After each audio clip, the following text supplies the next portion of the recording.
Hi, everyone. As you can see, Scott Snyder has been gracious enough to come back and join us and chat Absolute Batman, all things comics, just everything that is going on out there in the comic landscape. So how's everything going? It's been great. It's so good to see you again, Sasha.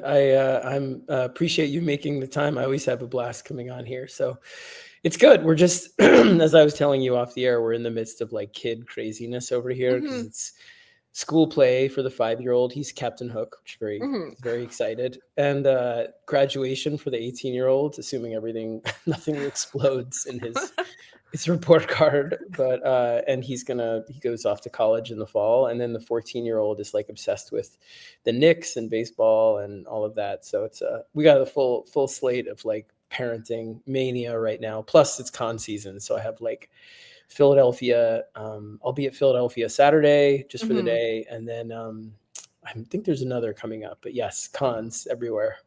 Yeah, I've started to get some of the invites in and just be like, I can't do that. I can't do that because of the same, like the kid craziness. It's just the dates of everything. Sometimes things just do not align in that way.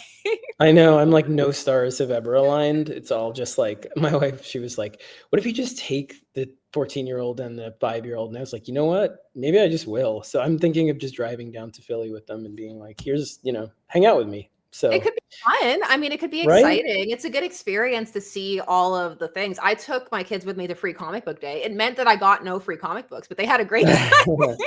Yeah, I feel like it'll either make them love it or they'll hate everything I do forever. So it'll be one or the other. Like, but it's time for that reckoning. Why not? So we'll see. They might be there. If anyone's in Philly, you might see my kids. So You're gearing up right now for the second big story arc in Absolute Batman. Yeah, we are. We have our kind of mega arc starting in June. It's called Abomination, and it's all about Bane. And so I'm really excited. We did this two-parter that I love too. That's out this week. The second part of the two-parter is out this week with Marcos Absolute Martin. Zero, right? Yeah, exactly. Absolute Zero about Mr. Freeze.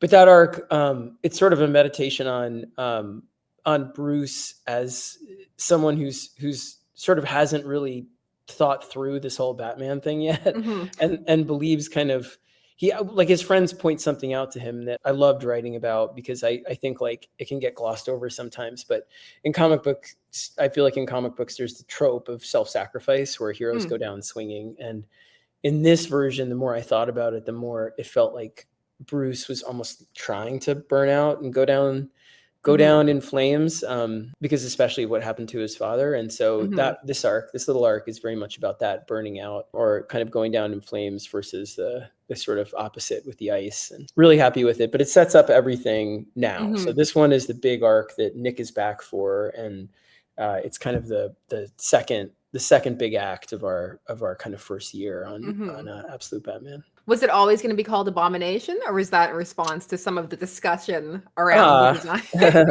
It was there were three. There was the monster, Abomination, and Brutal, and those were actually the three names that we were cycling through. Abominable was Abominable, Brutal, and the monster. And it was like when some of the discussion came out, and look, I just all in good fun. Graham has been very nice about what he said since that. Graham Nolan, the co-creator of Bane, and again, I appreciate everything he's contributed to the mediums. There's no bad blood, but we thought it would be a fun kind of reference in that way to embracing the idea that this Bane is nothing like the ones that you've seen before, and celebrating it. So it's not. Bleeding Cool was like, oh, he's trolling him, and I was like, I guess you could say it's trolling him, but it's not. I mean, it's not meant as a like middle finger to him. It's more meant as a like, yeah, let's take this and run with it. Like it is an abomination. It is off model. It's the absolute universe we're supposed to be. No, because as you've been going on, you've been adding more and more elements from the mainline universe into it. So how do you find that as you're doing that, you're able to maintain the kind of separate vision for the absolute universe? It's really it's the most exciting part, honestly. Like for example, like Catwoman is coming in soon. She's there already as like a young adult, but you'll see her in full costume somewhere in this arc. I won't spoil it, but in the second arc, and her costume and design is just completely different than the main universe. And at first I was like, is this too too off model, but looking at what Nick did, I was like, no, it's perfect, because in this world, she's someone who really wanted deeply to escape the streets of Gotham that all her friends are kind of struggling with. Like, Mhm. they all come up in the same neighborhood. You know, if you're not reading it out there, it's like in this world, Bruce is working class, and he grows up with all the classic villains in Crime Alley. So Penguin and Two-Face, like all those guys, they're not villain. They're not those characters yet. They're still Oswald Cobblepot and Harvey Dent, but they're all friends. And Selina is part of Mhm. that group. But Selina is the one that gets out. Selina, she creates kind of a way out through a, you know, being a thief in her own way, from stealing from the rich. And you'll see that story play out, but she winds up becoming very, very wealthy, and feeling like, you know, she grows up in foster homes in the series, which we Mhm. mentioned, but her way out is like to go up to the roofs where all the cats are, the rooftops, and be like, just get above all of it. And so she kind of feels like, if I can get high enough above it, it can't touch me if I get enough, you know. And there's something that happens to her that brings her back to Gotham. But what I love is, like, to your question, it's fun because it's like, you don't have to. She has like the core thing in common with Selena Kyle, the main universe, but everything else you're totally free to change it based on what makes the most sense for this version. So in this world, she's kind of like Batman, where she's got all the money and the awesome gadgets and the stuff that like pops out of her fists, and like her mask is digital. It's like comes down and retracts, and it's awesome. And like, you know, she's like Ethan Hunt meets John Wick meets Catwoman. And so I love it, where you're like, yeah, you know what? This has, like, at DNA level, it's the same character, but circumstantially, it's made her someone totally different that you've never seen like this before. And it just feels so fun to be able to do those things and go off model. So we're at this point, we're really kind of trusting our own compass with it, you know? Yeah, because you were when we first talked, you talked about how it was like taking these big swings. So do you feel like you've taken your biggest swing yet, or has the response like enabled you to go even bigger?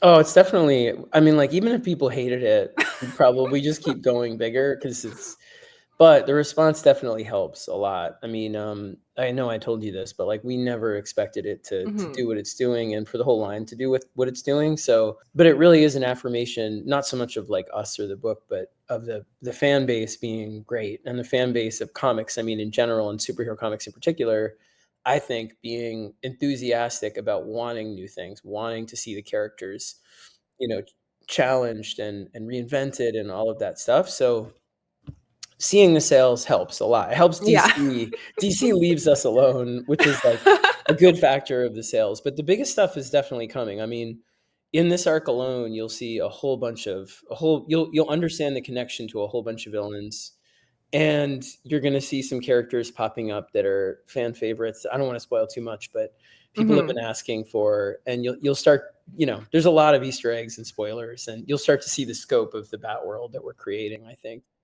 So I'm excited. Speaking of that scope, are we nearing the point where they're all gonna start to interconnect with each Yeah, other? we actually just had a meeting about it yesterday. We have a bi-weekly absolute creators meeting Wednesdays at 2 o'clock. And everybody is there, and we've been talking about it for a bit. So I'm probably not supposed to say, but we have a big special coming out where you see the first meeting of all of the villains in the universe, because they don't know each other in our universe. They've all secretly been at work making sure that kind of no heroics happen over the years in different ways, and you learn that secret history in this issue, and that this will be coming out. I think it's September. I'm pretty sure it hasn't been announced, but yeah, September. We're doing the meeting of the villains, and then in early spring we'll do the meeting of the heroes, like of Wonder Woman, Batman, and possibly Superman. But right now we know definitely Wonder Woman, Batman, and that. So Kelly and I are cooking something up that should be a lot of fun.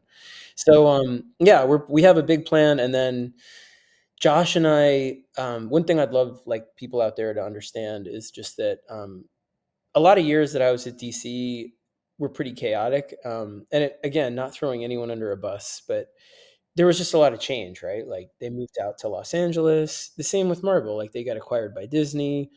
Suddenly you're responsible for doing stuff that interacts with TV and movies. There's opportunity there, video games.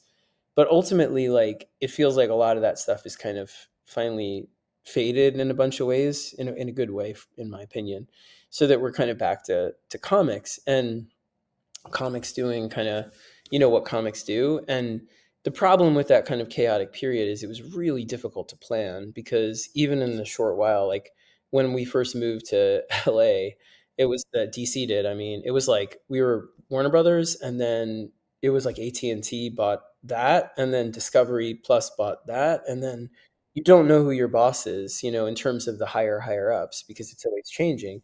And it makes it really hard to do an initiative that lasts 2 to 3 years, where you can plan over stuff, because you don't know you don't know if everyone's going to get fired or what's going to Yeah. happen. But right now we're in a moment of stability, which is nice. And we were they hired me and Josh Williamson to kind of architect the touch points of this big all-in Dark Side saga that lasts through 2027, and be able to create these moments along the way where we can inject some new books into the main line. We can have a big plan for how the Absolute Universe interacts with the main universe, and we can really plan it out. So there is a big plan. Josh and I are going out there to talk to them about it in just a couple of weeks. So I just think it's really interesting to hear you describe it as more stable at this point, because I think for a lot of people, they might not feel that there's a lot of stability going on right now in the industry.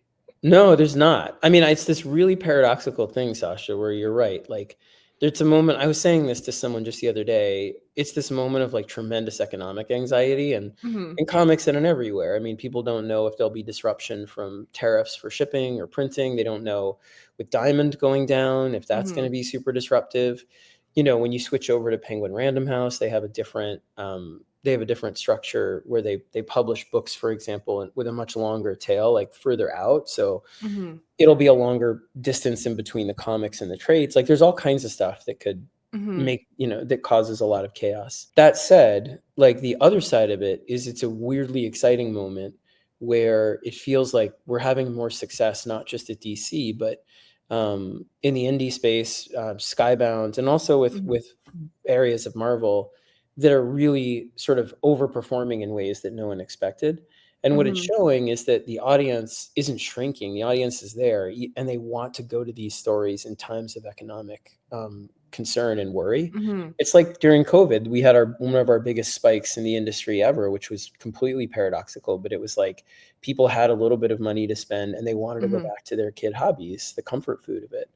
And so in that way, it feels like we have an obligation right now to re-embrace some of the fundamentals of superhero monthly storytelling. I'm actually doing a class about this like tonight. By the time this airs, I will have done it, but you can go back and look at it if you sign up for my Substack thing. We archive all of it, but like, it's looking at the most successful superhero comics or licensed comics. So it includes like Transformers and G.I. Joe, and talking about like some of the things that people are re-embracing in storytelling and superhero comic books that I think is kind of, gets lost sometimes, especially in an era where we're so used to consuming stories through streaming, because streaming has such different priorities. You know what I mean? And that's how we take in most of our stories these days. But it's like, there's a real joy in the idea that like you wait, for example, like when you watch streaming, right? Sometimes like I don't notice it. And then when I was looking at superhero comics, I started to notice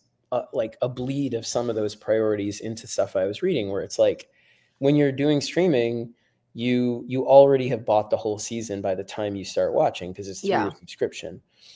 And a lot of those shows are bingeable. And so that means like they have different storytelling priorities, because they don't have to keep you interested in the same way for a week, let alone a month.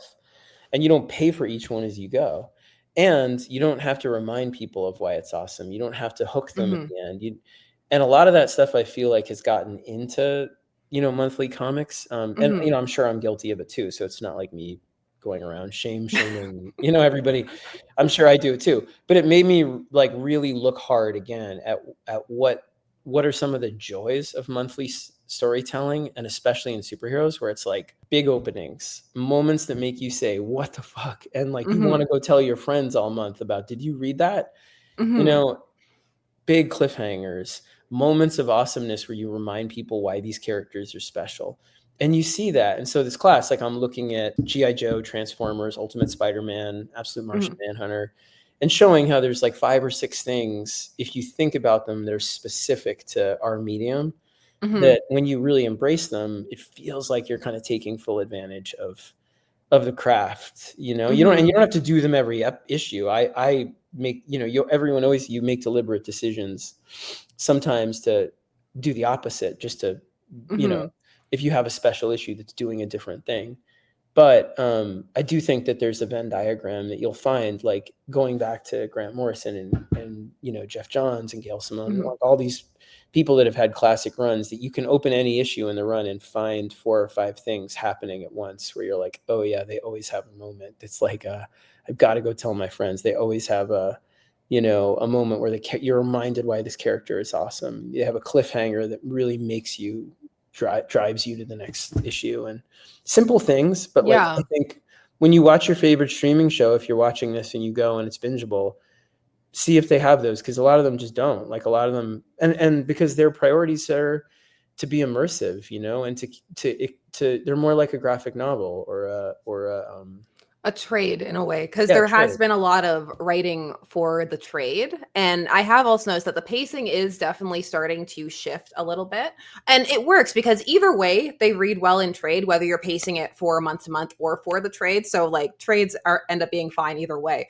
But when you end up pacing it month to month, there is that extra excitement. And one of the things that I've Yeah. started to notice coming back in a big way, which is really exciting for me, is like the A and B and C plot lines.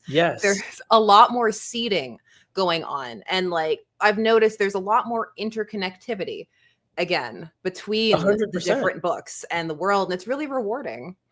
That's what I mean. I think like, even if we didn't mean to do it, or subconsciously, or maybe sometimes now it's more explicit, but there Mhm. really feels like in the last 2 years there was this kind of re-embrace of some of the fundamental things that make big licensed storytelling in comic books really hum that way. Mhm. And because they're, and just like you're saying, for example, like, and for people watching that don't know, like I think it was Paul Levitz that had that idea of like an A plot, a B plot, and a C plot. And in your arc, you do like, the A plot is the main story. So like, for Mhm. example, you know, in Absolute Batman, in the first arc, it's all about him battling the Black Mask. But there is a B plot, and the B plot is you start to learn that they're building this Mhm. building Arkham in the background, and that they're making it functional and no one knows what it does.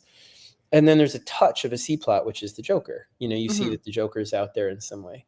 And the idea is, for anyone out there who's interested in like comic book writing, that when the A plot ends, the B plot, which is beneath it, takes over, and the C Mhm. plot becomes the B plot. So the B becomes the A, the C becomes the B, and you create a new C.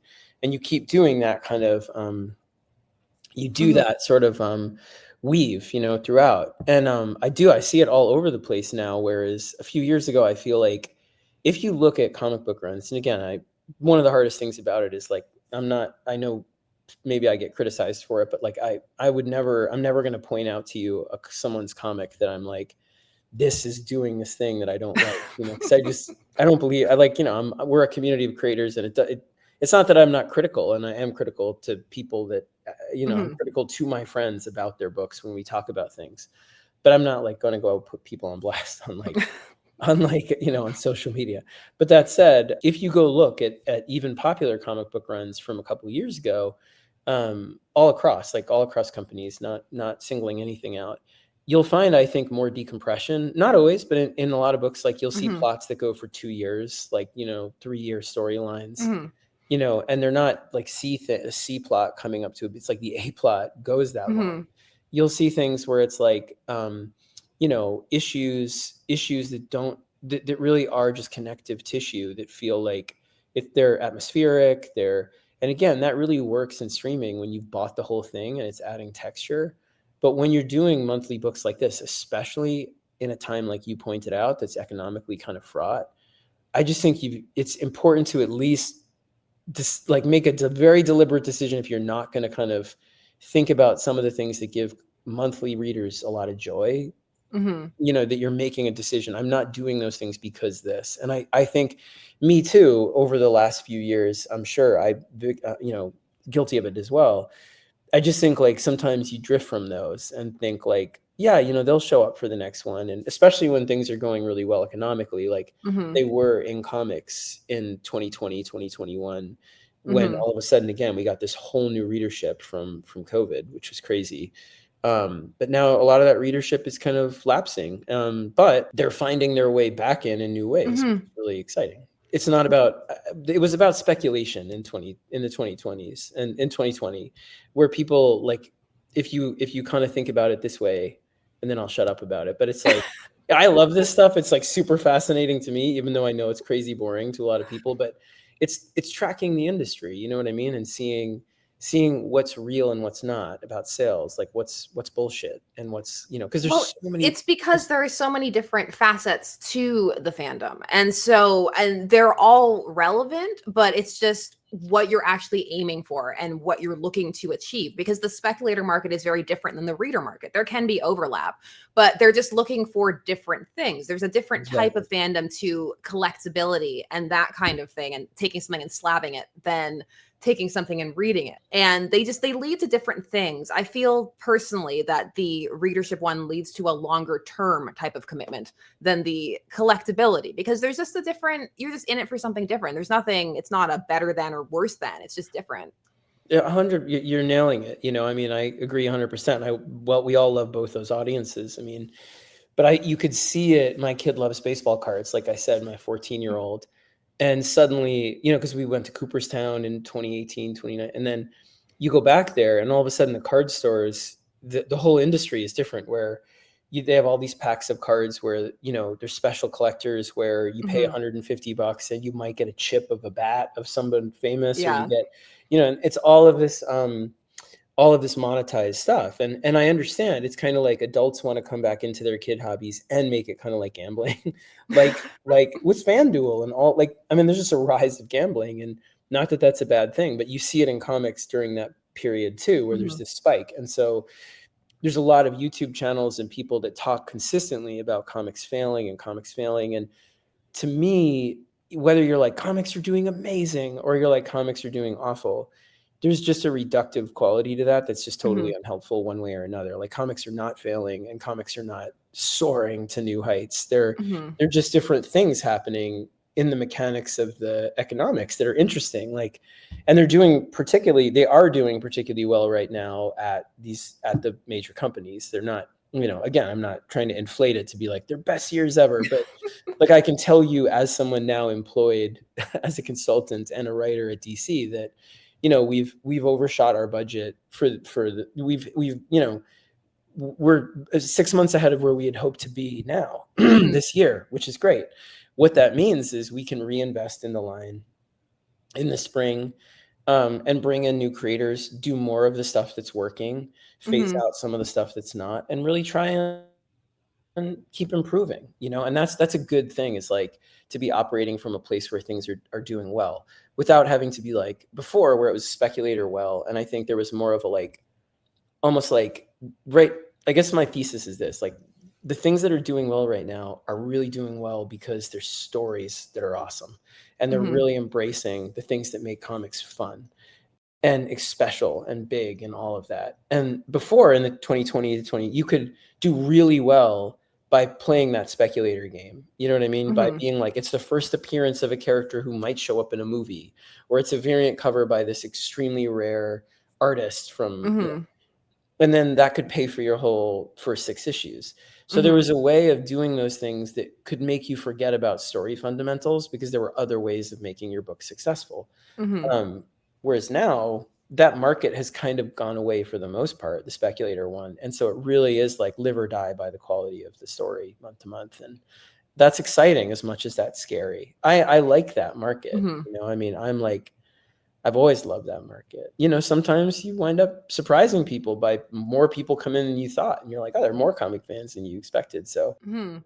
I just think it's good. It's a good, I mean, again, I'm not wishing economic anxiety on anybody, but I just think that if there's a silver lining, it's that things are actually going quite well. And it's making people, in my opinion, creators and companies, re-embrace things that I think are valuable in superhero comics, especially. And again, aside from all the craft stuff I was saying, like Mhm. hooks, and they're taking a more creator forward approach, which I really like. Both companies, you see with the Ultimate Mhm. line and with the Absolute line and with the Energon line, are allowing creators like Daniel Warren Johnson, or Peach Momoko, or over with us, Dennis Camp and Javier Rodriguez, to do more things that you might not have seen in superhero comics before. And fans are really responding positively. I did appreciate that they had that whole page gimmick at the end of Absolute Martian Manhunter #1. It did not work on digital, but for physical, it was really worth it.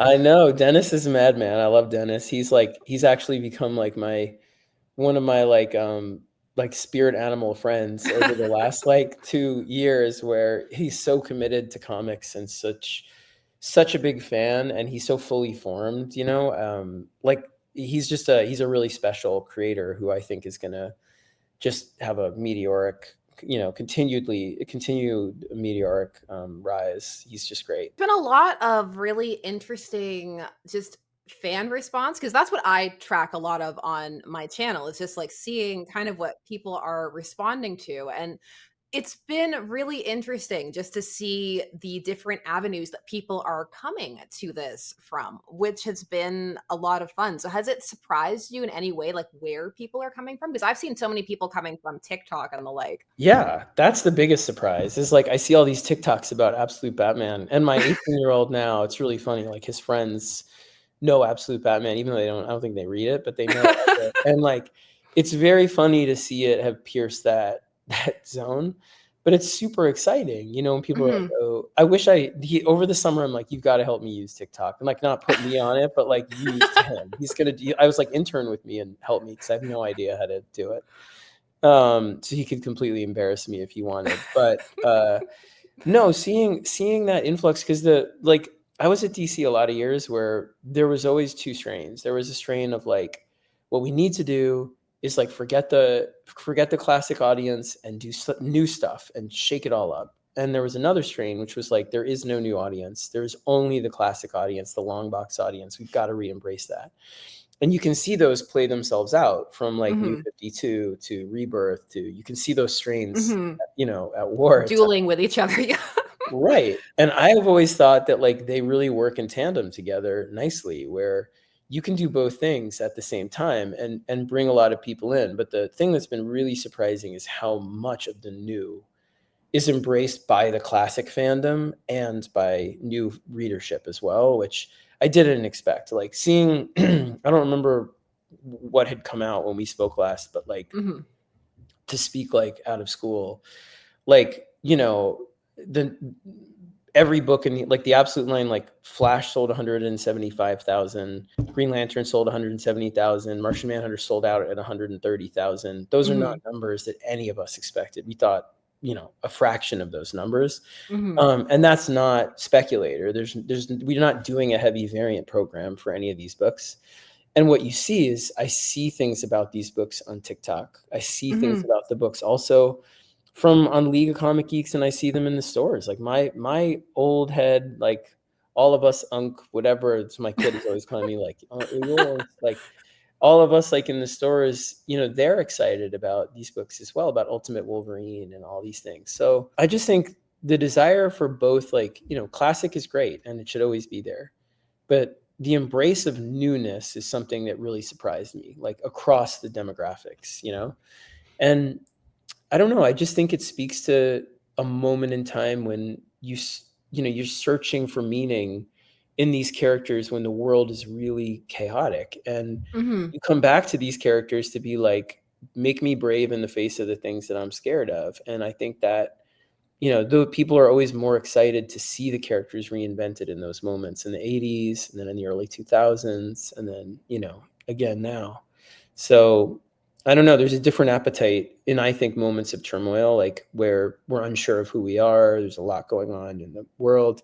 People are almost like, I want a Superman story that reminds me why he's amazing on these terms, in that way, or Batman. And it gives you, they're more willing to give something a chance that's, pushing the character in the medium in a different way. Well, it's like these characters are constantly in flux because they have these cores. There is the perception that they don't move, but they're constantly moving and evolving and changing, and they have to, because society grows and changes. They can't stay the same as they have. They can't go too far, but they also are always evolving. And you see that not only in the absolute line, but in the main line as well. They'll just always be shifting. And because they've been around for so long, there's kind of a comfort in the fact that they're still around, and you can look to them for both escapism, but also for, perhaps exploring other more, I don't want to say serious, but other more kind of topical type of issues at times. Yeah, and they always have fluctuated between those things. And sometimes they're exploring topical things, but it's wrapped in like 8 layers of comic book candy that you don't even, you don't even realize that's what it's about. So, I mean, for me, I keep a little Post-it. It's like right on my computer. It's this fan really complaining that wrote in with Batman, and it's like, you've ruined the book for me. You've made it like something that's completely off model. I never want to read this again. You've lost a reader. You've made everything too dark, And it's a fan letter about Batman Year One, where it was like, and I love it because I understand that. And I love the passion that fans bring. I'm always okay with that. But it just reminds me that even these stories that now we take as, you take them as canonical, were radically different when they happened. Kingdom Come was radical when I read that, all these ones like Dark Knight Returns and Year One, but also like The Cult, and then over at Superman, like Birthright. There are all these stories that like now are under glass as like the things that we refer to. But when they came out, they were really upsetting, and not to me, but like they caused that stir, and I just think it's good for people to remember that, because the classic versions are never going to go away. You always have, them, but the characters do need to grow and evolve. And it's exciting to see people responding to this kind of inversion of the Batman mythology on our book, and to see them so responsive to Absolute Wonder Woman and Superman as well, I do kind of miss the letters column, or the more open letters column, where it would print just out of pocket type things. I understand why they don't do that anymore, but I do kind of miss it. We wanted to bring it back actually with that. And then they were just like, nobody wanted to be the one responsible for that. Because the other thing is like, there's the editorial staffs have become a lot smaller at both companies, and that's hard. They have like a real hardcore crew that's awesome, but like they burn it at both ends out of love of comics. Like nobody's making a ton of money editing comics. So it's all for love of that. And so I was like, let's do letters column, and I can see their face and be like, okay, let's not do that, because nobody wanted to like sift through the hundreds of letters. So I was like, okay, I get it. And then also respond to them too, because that's some of the funny stuff. Like when I read some of the old ones, it's just, you can tell like the editor's just getting fed up and snapping back. I know. Tom Brevoort was awesome with that. I love all those old ones. And sometimes Mark Wade showed me one where he had written in and he's the person being yelled at. Like there's all kinds of funny anecdotes about, I think Dan Slott did that too, actually. So there's all kinds of funny ones. Like I wrote in a few times, but never got published to Spider-Man and all of that. So yeah, I'd like to bring it back. One of the big things we're trying to do right now is like fan and retailer interaction.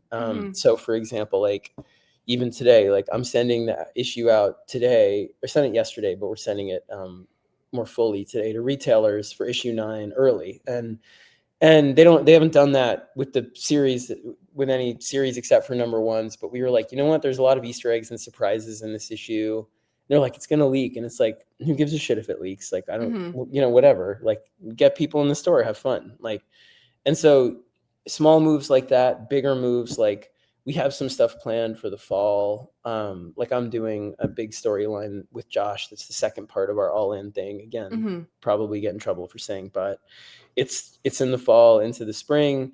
And like with that particular storyline, we want a lot of fan interaction. We want to know as the story's happening, like, what do you think is going to happen? And send things to stores that give them a fun way of participating.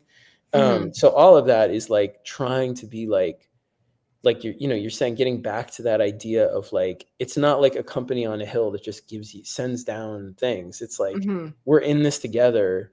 Let's make stuff and see your response immediately and respond to that and talk to you and get out there and thank you for picking these books up. And so we're trying to be really engaged and involved. So this year we'll bring that to a higher level. more creator signings, more merch and things we're going to send to stores, more kind of interactive storylines in that way, Mhm. where, you know, I'm excited. We're going to try some stuff, hopefully. And if it Mhm. doesn't work, it doesn't work. But I have high hopes. So No, it's important to try. That's the most important thing, in my opinion. And I know that like they make fun of me on my channel for being the spoiler queen because I like spoilers and that kind of thing. But I love spoilers. I Yeah. think leaks can be a good thing. Like, obviously, if you're crafting something really secret, it can be incredibly frustrating and it can completely like deflate something. But in the smaller sense, I find they can be a good thing because going back to the idea of there being layers of fandom, there's a whole group out there who are just like theorists and people who like to discuss. And it's like those kind of people are important too, because they can be a network to kind of spread buzz and word around in a different way than readers will. So like they're all kind of interconnected. So in that way, I feel Yeah. like those kind of things can be a good thing, even if on the surface they might be frustrating or not great at the moment. It depends. I never get upset by spoilers. I actually like hope people do it without. The only thing I ask is like if I know Bleeding Cooler somewhere is going to spoil something, the only thing I ask is like, don't put it in the headline. Like, give people the choice to like click on it to see what the Yeah. spoiler is. Don't Below be the like, cut. Spider-Man dies. Yeah, just please like give them the chance to like make that decision actively. But about beyond that, like there's stuff, because we sent the stuff to the retailers. I know like tomorrow I'm sure there'll be articles about like guess what character debuts in 9 that you didn't expect. Guess this, you know, look what Bane looks like at the, you know, all this kind of stuff, that which is Mhm. great. You know, again, I just like, if as long as you can choose to be spoiled or not, I'm all good for Mhm. it. Otherwise, like, yeah, Yeah, that's you know. why I have this background and not the other one that had like the more like Tetsuo kind of Yeah. like thing going on. That was, well, I think it's funny because people are like, that's actually, that is just an impressionistic. It's like, that's not, he doesn't, his head isn't like this big with it. It's like, it was more of an impressionistic title page that's meant to evoke like Mhm. the tumorous, monstrous sort of, you know, transformation he goes through. So he is not like a tiny little head on a, like a 5 mile body, but he does sort of, his physiology is, I hope, surprising to people in its own way. It's not that untraditional. Like Mhm. he is a guy that gets bigger. And Yeah. one of the big things, spoiler, is that the reason he's sort of the perfect villain to me for this arc is that we're at the point in the story where Bruce is learning these successive lessons, right? Like at the first, what they call him out on, honestly, in the Mr. Freeze arc is like, Bruce, Mhm. you just want to die. Like you're just being Batman and you're trying to suicide kamikaze this thing. Yeah, survivor's And guilt. yeah, and if you're really gonna do this and you're gonna tell us you're Batman and you're gonna involve us, then you gotta live. Like we all are in it together. And that's the harder heroic thing, is to deal with the repercussions of it and try and, you know, affect change in a sustained way. And Mhm. so he comes around to that, and then it becomes like, how do you do that? How do you be a hero and then keep the people you love safe, or the things you love safe? And Bane is somebody who, there's differences about him physically too. Like, for example, not spoiling, I hope I'm not spoiling too much, but people can cover their ears now. But the venom isn't just muscular; it also enhances his mental abilities as well. Mhm. So he's really genius. He studies like all of military history and all of every battle, like going all the way back to, you know, ancient civilization. And because his mind is capable of holding all this material, he knows every fighting style, every weapon, everything, and knows every strategy. And so he's this Mhm. kind of walking totality of war, of destruction. Mhm. And so he's this really scary thing. And the way that he got that is to make a deal where his island, Santa Prisca, that he grew up on, that was, you know, Mhm. always under this kind of boot of really militaristic rule, is freed as long as he is Bane. And so he Mhm. has made a deal with the powers that be to be Bane, and do what they ask him to do. And then everyone he cares about, hundreds of people, are safe and living very prosperous lives. And so Mhm. he's kind of the opposite. He's the mirror reflection of Bruce, where Bruce is really getting worried that like the people he loves are going to get hurt. And Bane is sort of like, there's only one way to avoid that, and that's to, you know, cozy up to power and not do what you're doing. Like, Mhm. and so they're opposites. And so I really love this, how tragic Bane is in his own way too. Mhm. you know? I think that's some of the strength that Batman in general has with his villains, that not only are they reflections of different elements, but at their strongest, they tend to really rise when they do have a bit of a tragic element. That's the ones people remember. Like that Mr. Freeze origin from Batman TAS has become, you know, pretty much the one that The everything is origin. bounced off of at this point. So many of those origins are the origins now because they had such deep sympathy for the villains. I agree with you 100%. I think you're spot on.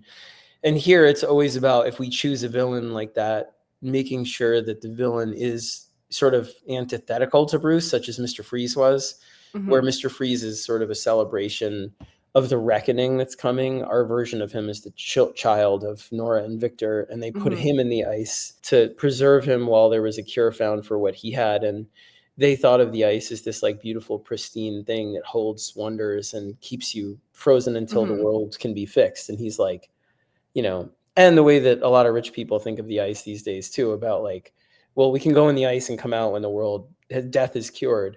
And he, as a new generation of Freeze, is like very angry about all of that because it hurt every second he was in there. And he's like, the ice is beautiful because it's pain, it's the reckoning, it's the memory of the world coming to get us as it melts, all the bacteria and diseases and Mhm. animals and things that. And so he's the opposite of Bruce in that arc. And Bane is sort of not the opposite so much as a reflection of what Bruce could be and what's tempting him. And so it is a choice each time, like who would best reflect this moment in Bruce's journey, because the whole first year really is about him being like, how do you be Batman?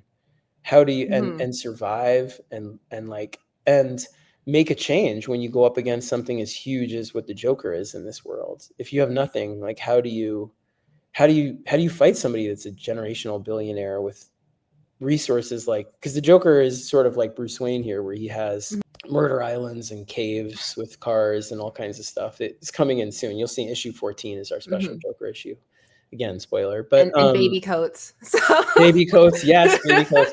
Baby coats are coming. Wait till you see. That's I'm just, please no cosplay, but I'm really excited to see. Wait till you see Nick's design for that, for Catwoman. There's other characters I've mentioned, Deathstroke, but there's a lot coming in the next Mhm. like 6 months, 7 months. So, and they all play again like a really sort of particular role in this bigger saga we're telling about this guy who just started out being like, I just want to do something to lash back at things and say this isn't okay, and then decides like, no, I have to make this into something that's really gonna change things. Mhm. You I've know? noticed that a lot of the designs are kinda leaning into the body horror element of Oh things. Is yeah. that gonna continue on? Oh, it gets so much worse. Wait till you see. Because in 10 is like all body. It's actually like I'm not sure DC's gonna let us do all of it. We'll see. But it's like full on horror, because it was one of the things that again, like we were like, you know what, art, what is Arkham? Because at first we're like, oh, it's Arkham Asylum and whatever, and then you're like, you know what, the thing about Arkham, like, and I love Arkham, I love the games, Mhm. I love everything about it, but it's so familiar, it's become kind of like a set piece that we all love, right? Like all It's the bad lost that guys kind win. of, like, mysterious fear element because 'cause we're so used to seeing it.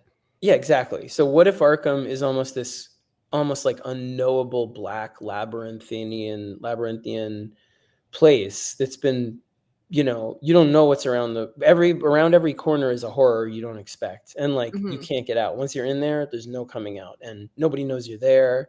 Nobody, there's no, you don't even know how big it is. And that feel of like you are in a nightmare is what we're going for. So you see some really scary stuff, because that's where they do a lot of the research. Like Joker, in our world, Joker again is this kind of really big. He's a billionaire and he's been around a while, and he's Mhm. invested in all these different laboratories around the world. Like that you started to get the hints in 7 and 8 that he's funding the research of different doctors such as Mhm. Pamela Isley and other people, Mhm. and what he's doing with that research, whether they know it or not, is kind of a lot of the horror, a lot of the body horror coming, because Mhm. he's definitely the scariest, darkest version of the Joker I've ever done, I think, in my opinion. Like, he's scarier to me than any version, because he's not just he's not about Batman. He's, the world to him is like the thing that's the joke. Again, everything here is meant to be like, oh my God, how is he going to go up against that? Everything is bigger, scarier, more institutionalized. So yeah, it's fun. It's a I lot. I was mean, a little surprised that they let you get away with that one matches panel. oh no. Wait till you see in the Bane one, it already like went. So I assume they let us do it. But Bane takes this guy's head and it's like really out of control. And I was like, okay, I keep waiting for the legal people to Like, it's too far. They came after. There's one page, I posted it today. I'm sure they'll be mad at me, but I posted it. One beautiful page that Marcos did for issue 8, where Bruce bangs down the door and he's standing there and it says knock knock, and behind him it said knock knock motherfucker, but the motherfucker was really blocked by his cape, so all you could see was the hint of kind of the M and the F, and Yeah. but legal at the last minute made us cut it, and Marcos was pretty mad about it, which I understand. So I posted it today, just being like, this was the original page, and we love it so much, and as a thank you to everybody. So, but legal has been really good. I mean, they really do let us. They gave us a mature rating, so that's it now. So we do have a 13 plus, which we didn't have before. That little kid stabbed people in the eyes in issue 2. That's what got us our mature rating. So it hasn't seemed to hurt us, so I'm all for it. No, it's like those things are good that they're there so then people can make the decision, just based on what because every child, every person is different. I know my daughter is ignoring the mature rating, so it's fine. Well, like some people are ready for it and some people are not. Like, my 18-year-old is just all about, when he was a kid, he was like, my dad always took me to R-rated movies, and he was just always that way. Same. Like but my 14-year-old is very, definitely not that, like very still like, now he's more into R-rated as he's 14, but when he was like 10, 11, it was like, too much for him, and we were always protective of him that way. So it just depends on the kid, in my opinion, Yeah, you need to take it like case by case. And I know I'm warped because my dad had no gauge as to what you were supposed to take kids to or not. So I remember being like 8 and loving RoboCop 2, and I'm like, that probably was not okay. But exactly. I remember my dad, he took me to see Terminator. So I must have been, when I was really young, I must have been 6 or 7, which is crazy. And what I remember is he covered my eyes for the sex part. And I was like, what is happening? But not the part where he like cuts out his own eyeball or like rips out, whatever. My dad would do the same thing. I remember watching Excalibur and he would just be like, okay, cover your ears and turn around. And then like you can turn back around after. That was the same I'm like RoboCop, literally. It was like when the prostitutes are with the guy, he's like, I don't know if this is for you. And I'm like, they just shot off the dude's hands. Like, but yeah, the 80s was different. 80s was different. A guy melts in that movie. Like I still remember.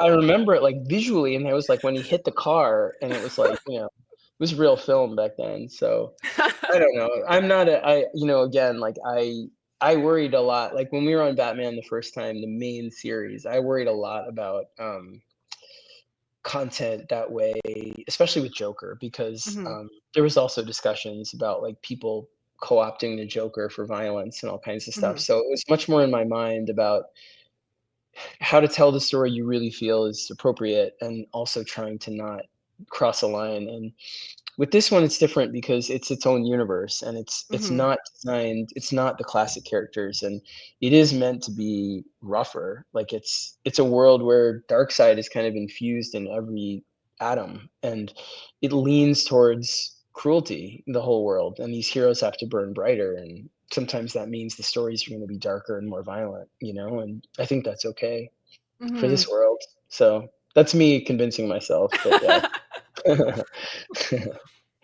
Has there been a big contrast you're finding now that you're starting to craft the kind of coming together of the main line and this absolute line? Yeah, there really is. I mean, it's a very different thing, because DC characters in particular are really aspirational, right? So they have this kind of like, they've got this kind of like almost like pre-Marvel kind of perfect quality to them. You look up to them, and I think you see this in a lot of the Zack Snyder stuff. They're kind of like gods, and Batman is human, but even when they started in an era where the way they were depicted was like, and he becomes the pinnacle of human, Mhm. perfection, and Superman, same thing. Like Superman is, the mold, and Wonder Woman grows up on Paradise Island and is, again, they're all kind of like, they're almost, Batman is a billionaire, so he exists above us, like, meaning very few people get to exist in the world that Batman is raised in. And he decides to be a hero having all of this stuff and all of these resources that none of us have. And so there's a kind of like, wow, he's, he's above everything, and that's so cool. It's a fantasy to be that.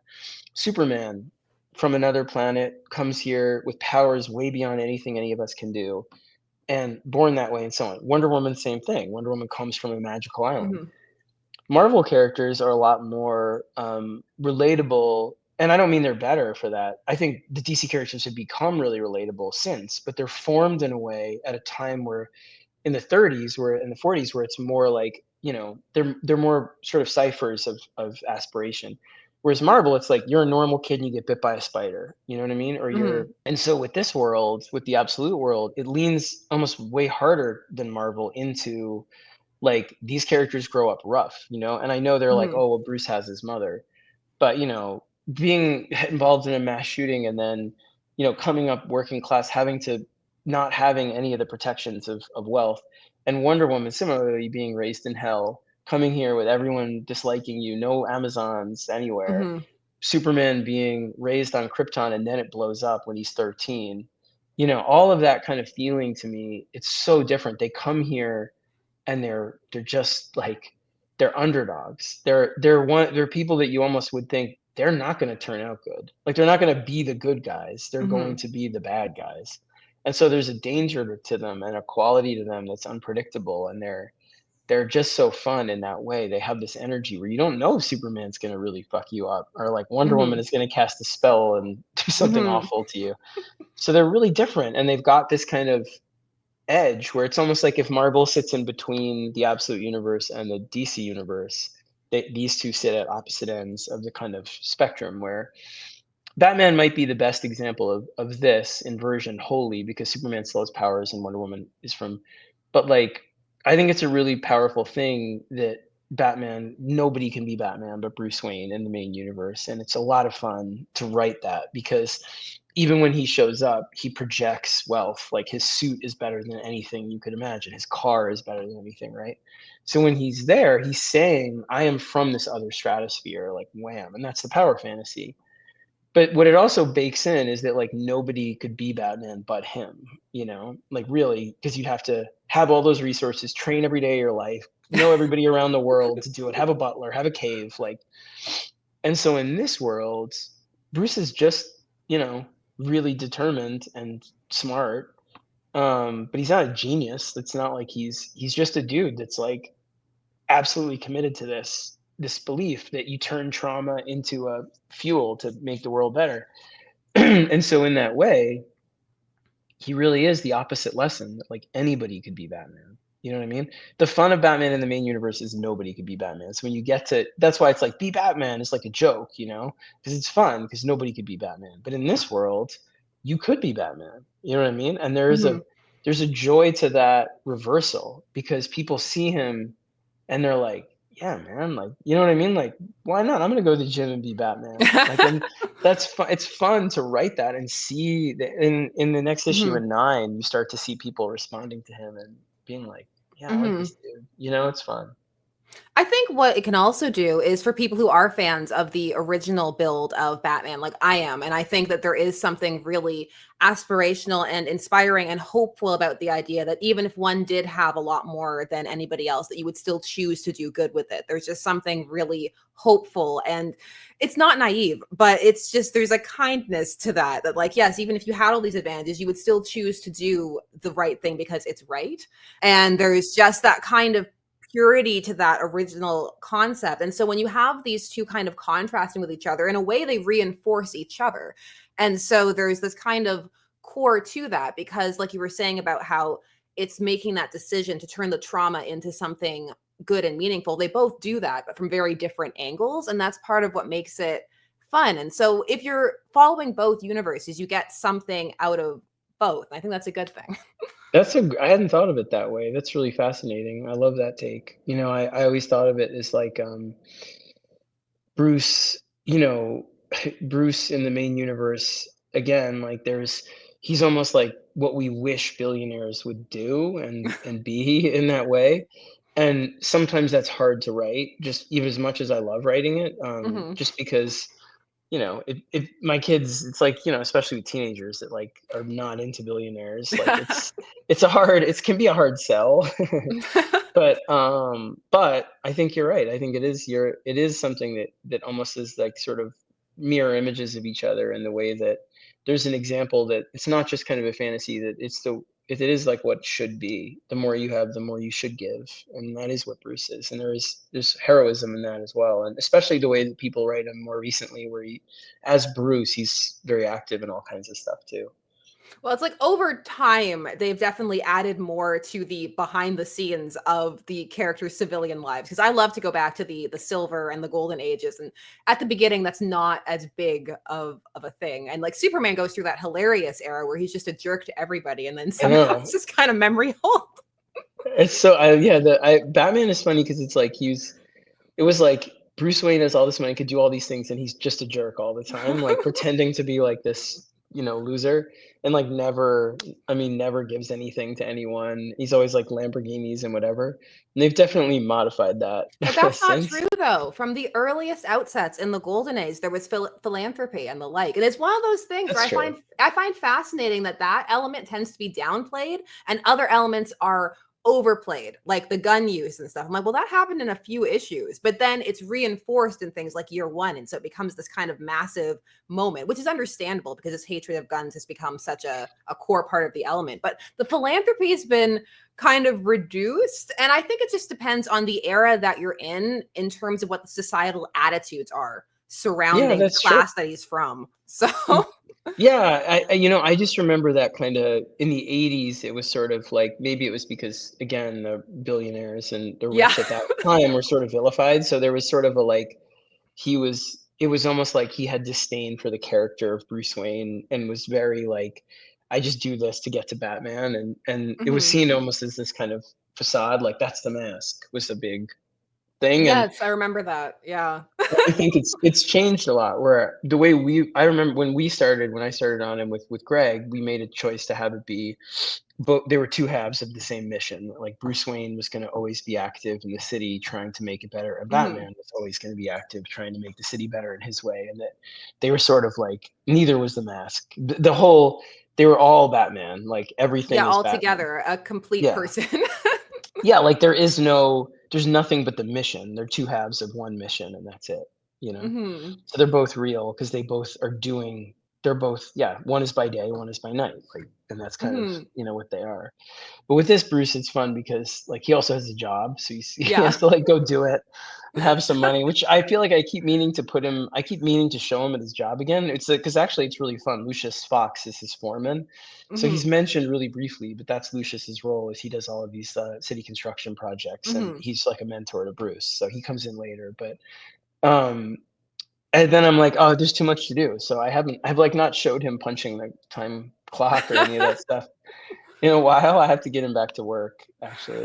I just realized. So, and now he's gonna get fired. Maybe when things slow down, there'll be time for him to go to work.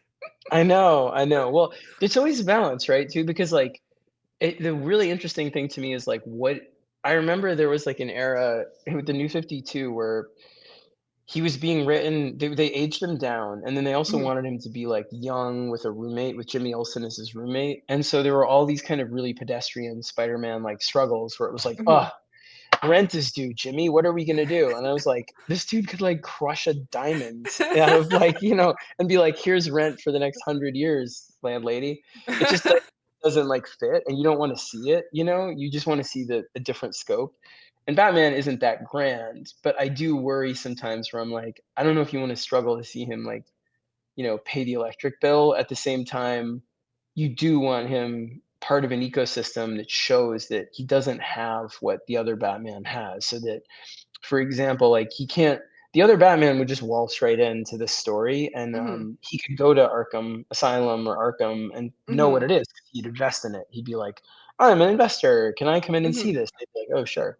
But our Batman needs to figure out a way to hijack his way onto a work crew to go see what's going on there. He doesn't know how to do that.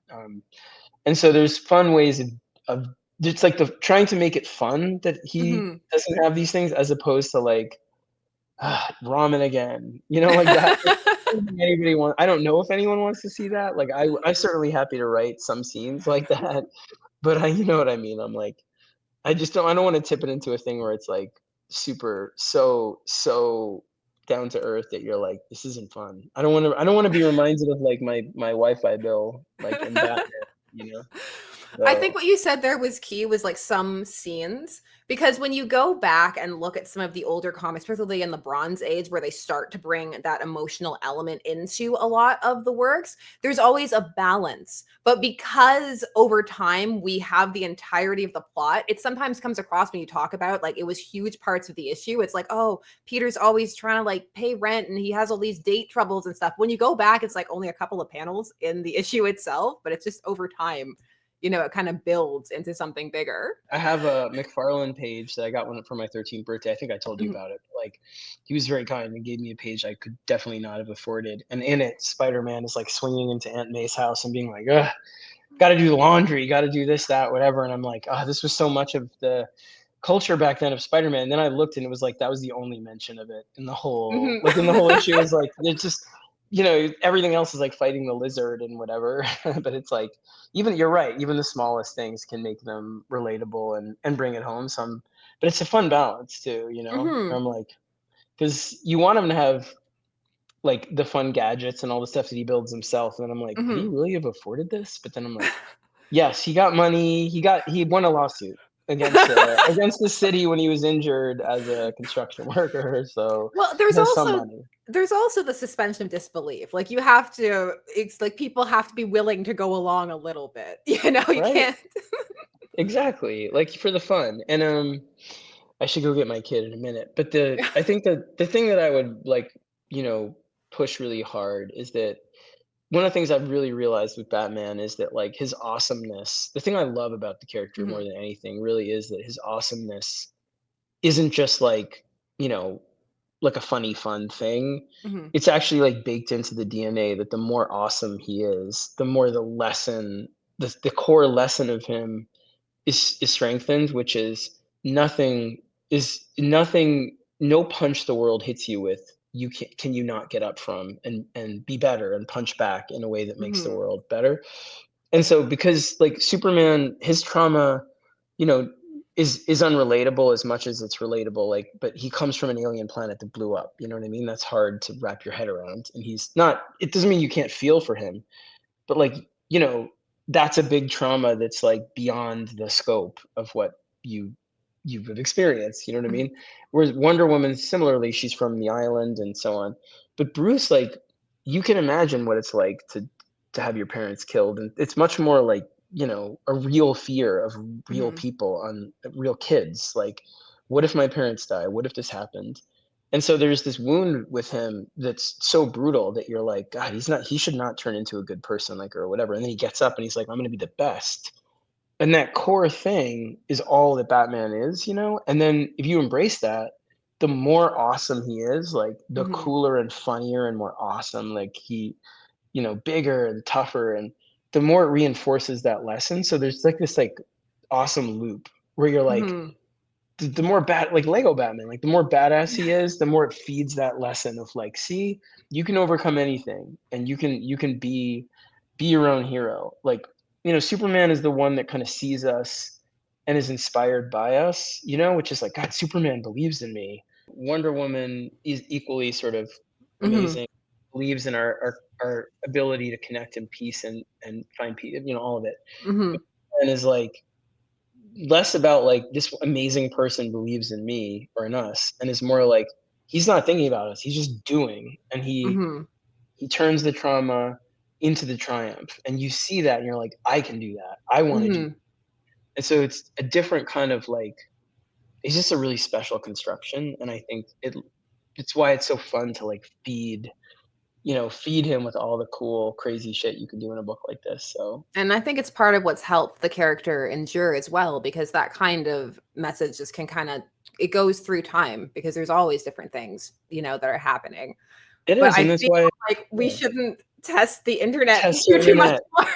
I know. I'm And I so know you have to sorry. go and pick up your kids. I So. do. I gotta go get him. But it's so great to talk to you again, Sasha. I want to again. We should do it regularly, or I don't want to overload your audience with me talking. But I have such a great time talking to you about this stuff, and I find it really insightful. Honestly, like you have a great take on a lot of this, so it's a lot of fun for me.